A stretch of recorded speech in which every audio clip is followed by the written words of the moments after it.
The story is set in Finnish Lapland, starting 24 days before Christmas. An American company called Sub-Zero Inc. is drilling on top of the Korvatunturi hill. Mr. Green, a worried boss, goes to the manager, Mr. Riley's office. Green tells Riley that they have found sawdust deep inside the hill, mixed with rock and clay. At first, he thought that they had hit some old wood in the hill, but the sawdust is nearly 20 meters thick. This is very strange. However, Riley finds a reason for it. He explains that people used to keep ice cold by wrapping it in sawdust. This means that the Korvatunturi sopa is like a big fridge and something mysterious is trapped in a block of ice. Riley knows what is inside and wants the drilling to keep going. He gives Green a safety note that tells him to wash behind his ears. Green thinks this is a joke, but Riley looks serious and a little bit angry. Near the office, two local boys, Pietari and Juuso, are hiding among boxes. The kids are keen to see the drilling work, but they are not allowed to be here, so they secretly listen and watch what is happening. Meanwhile, the workers keep drilling and they find a block of ice under the sawdust. Green gives the block of ice to Riley, who looks very happy. He then tells the workers that his childhood dream is about to come true. Korvatunturi sopa is the biggest hill in the world, which the people of Lapland have been building for many years. Now the workers have 24 days to open the hill. Riley even lets them use dynamite. Juuso understands some English and tells Pietari that the hill is about to be blown up. After hearing this, the boys quickly run down the hill and leave the no-go zone through a hole in the fence which they made. Pietari, the younger boy, thinks that Santa Claus is inside the hill, but he can't believe that Santa is gone because he comes every year. Juuso laughs at him and says that Santa is not real and that a local man named Piparinen visits children every Christmas. At this moment, there is a big boom at the top of Korvatunturi, and the boys look up in shock. In the evening, Pietari finds many books about Santa Claus at home and starts to read them. The books show Santa as a mean creature with horns and a stick in his hands. They say that Santa walks barefoot in the snow, hits naughty children, and cooks them in a big pot. Time passes quickly, and it's almost Christmas. In the morning, Pietari's father, Rauno, makes wooden spikes and puts them into a deep hole. Then he hides the hole with spruce branches and snow and hangs a bait over it. The result is a wolf trap. He then shouts to Pietari, telling him it's time to wake up. Pietari's room is full of Santa books. He stayed up all night, too scared to sleep, but finally fell asleep in the morning. His dad's shout and a snowball at the window wake him up. He is sad that he fell asleep and made himself an easy target for the scary Santa. Pietari tapes up the last window on his advent calendar so he won't open it. He's scared of Christmas. Looking out of his window, he sees footprints on the porch roof. This scares Pietari, and he wants to talk to his dad. At this time, Rano is working in his butchery, and Pietari is scared to go in. Finally, he gathers his courage, closes his eyes, and goes inside to see his dad. Pietari asks Rano if he has been walking on the roof. Rano tells him he hasn't. He tells Pietari to go home, get dressed, and get ready to go herd reindeer. Pietari understands that it is Santa who has been walking on the roof and watching him.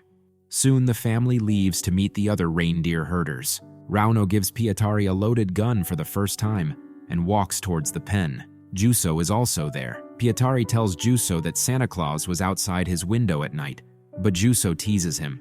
A reindeer herder named Piparinen tells them that the blasts on the hill might have scared the wolves, so they need to be careful while herding the reindeer. None of the adults knows what's really happening on top of Korvatunturi. Around this time, the reindeer start coming to the pen. The people get ready to hunt because they need to sell the meat to make money. But apart from two young deer, no others can be seen.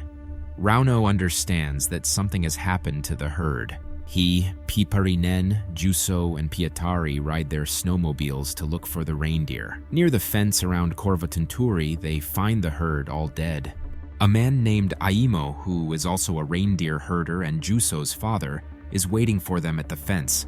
He has found the hole in the fence that Pietari and Juuso made to climb Korvatunturi secretly. The men think that dangerous wolves have escaped through the fence and killed the deer. Nobody knows that the boys made the hole and they keep quiet. The reindeer herders count the dead reindeer and understand that they have lost $85,000. This is a lot of money, and the reindeer herders could go bankrupt. Pietari looks at one of the reindeer and sees a footprint under it. He understands that the hungry Santa killed the herd. A very angry Rauno and his friends decide to go into the fenced area and find the drilling company workers. By the evening, the men reach the top of the hill and go into the office with their guns, but nobody is there. It's clear that the men have left quickly. Pietari finds a map on the wall of the place inside the hill where the workers found Santa. The others stand around the huge hole and wonder what work has been done there. Rauno throws a flare into the hole, but they still can't see anything. The group goes home.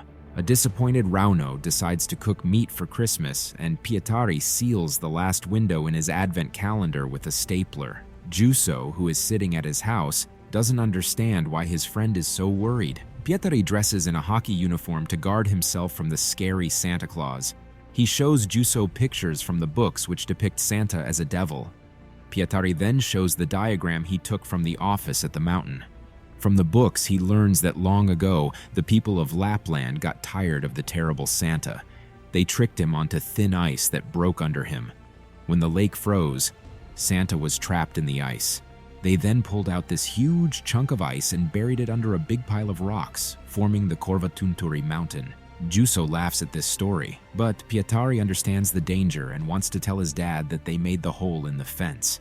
Juuso strongly disagrees because his parents would be very angry. Soon, Juuso goes home and Pietari goes to his father's kitchen. Rauno gives Pietari gingerbread and milk for dinner and lights some candles.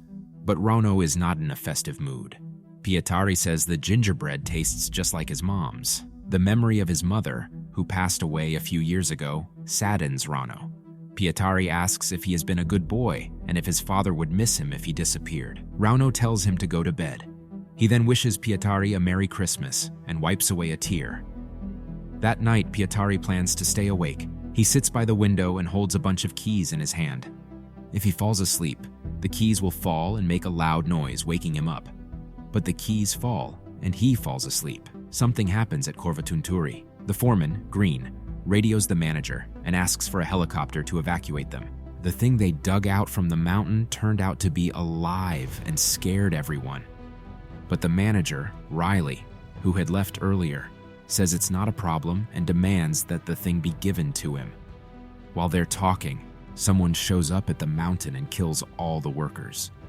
Green is terrified to see a creature with bare feet in front of him. Christmas is coming. Rauno takes the burnt meat out of the oven and angrily puts it back in. He then tries to light the fireplace, but it explodes and covers him in soot. Pietari wakes up to his dad's screams and runs to help. Rauno, scared and armed with a chair, checks the fireplace. It turns out Pietari has set a trap for Santa in it. Rauno thinks it's a dumb joke and threatens to punish his son. Pietari goes outside and is scared when he sees that the bait over the wolf trap is gone. Rauno comes running when he hears Pietari scream and slowly goes to the trap. Looking inside, he first sees bird feathers, then a man.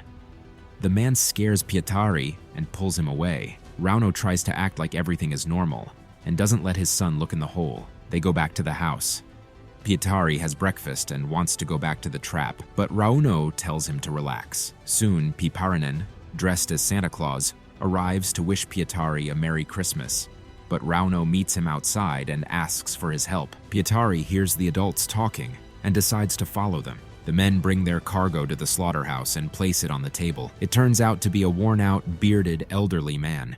In his coat pocket is an American passport in the name of Ryan Green, the supervisor from the mountain. Rauno is unsure of what to do. On one hand, the old man is in the wrong for trespassing, but on the other hand, it is against the law to build wolf pits. After careful consideration, the men decide to get rid of the elderly man and hide any evidence. Meanwhile, Pietari, left alone, runs towards the wolf trap and jumps into it. At the bottom of the pit, he finds a sack with a frightening doll inside. Rauno and Piparinen sharpen their knives in the slaughterhouse and get to work. However, the old man suddenly jerks his hand away, revealing that he is alive. He begins to sniff actively, as if searching for something. Pietari, watching from the slaughterhouse window, runs outside and Rauno follows to catch him. The boy quickly runs toward the highway. Rauno gets in his car and follows Pietari. At the highway, he sees his son getting into the sheriff's car. Cursing, Rauno chases after the police. The sheriff stops at Imo's house, where everyone gathers in the barn. A large number of potato sacks have been stolen from Imo, with the potatoes emptied out of them. The sheriff is amazed to find that stoves and heaters have been stolen from almost every house, with the burglars even breaking down walls to gain entry. Imo's wife's hairdryer was also stolen. The angry man suspects that representatives of the American company stole these appliances to use for some technology. Rauno suggests that they should leave with his son, but Pietari doesn't listen and goes to Juuso's room. Finding a scary doll similar to the one in the wolf pit under Juuso's blanket, Pietari runs outside and informs the men that Juuso has been taken. The sheriff assumes that Juuso is with a girl and will return soon, so the rest of the men are not overly concerned. The sheriff leaves, and Rauno asks Imo to go to the slaughterhouse and talk to the uninvited guest in English, as he believes the strange old man is a worker for the American company, and only Imo in the village knows English. While Piparinen watches the old man, munching on a Christmas gingerbread, the old man sniffs as if smelling a treat. Piparinen teases him, and the elderly man starts making unintelligible noises.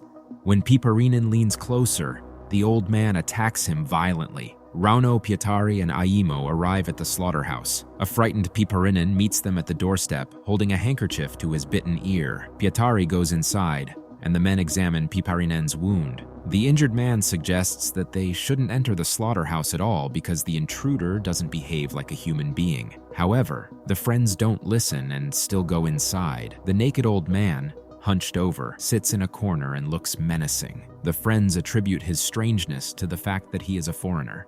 Imo points his rifle at him, comes closer, and begins asking neutral questions. The old man remains silent and doesn't even look at them. Rauno decides to back up his friend and pokes the old man with a stick, but he still doesn't react. Then Imo sits down with the old man and loudly announces that they need money.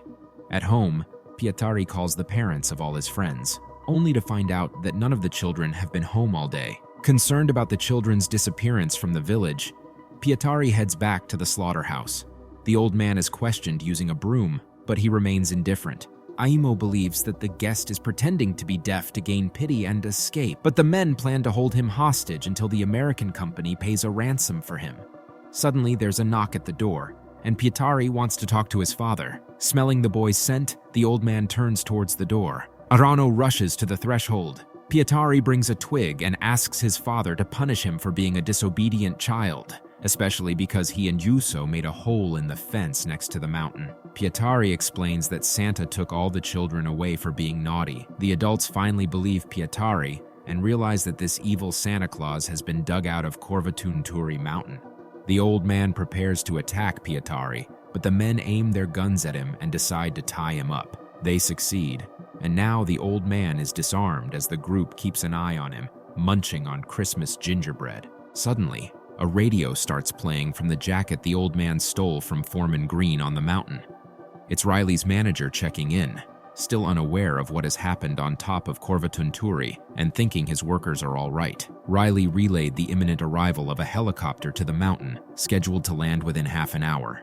He requested assistance in preparing Santa for loading. However, our heroes had a different plan in mind.